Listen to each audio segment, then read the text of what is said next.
ಭೇಟಿ ಮಾಡಿದ್ದೀವಿ. ಶ್ರೀನಿವಾಸ್ ಪ್ರಸಾದ್ ನಾವು ಬಹಳ ದೀರ್ಘಕಾಲದಿಂದ ಸ್ನೇಹಿತರಾಗಿದ್ದವರು.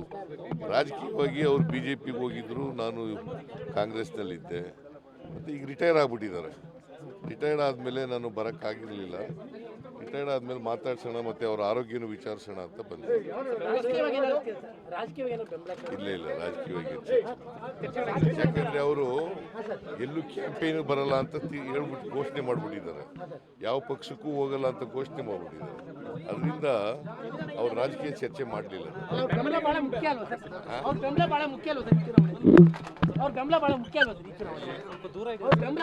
ಅಲ್ಲಪ್ಪ, ರಾಜಕೀಯವಾಗಿ ಯಾವ ಪಕ್ಷಕ್ಕೂ ಬೆಂಬಲ ಕೊಡಲ್ಲ ಅಂತಂದಮೇಲೆ, ಯಾವ ಪಕ್ಷದ ಪರವಾಗೂ ವೋಟ್ ಕೇಳಲ್ಲ ಅಂದಮೇಲೆ ರಾಜಕೀಯ ಚರ್ಚೆ ಮಾಡೋದ್ರಿಂದ ಪ್ರಯೋಜನ ಏನು?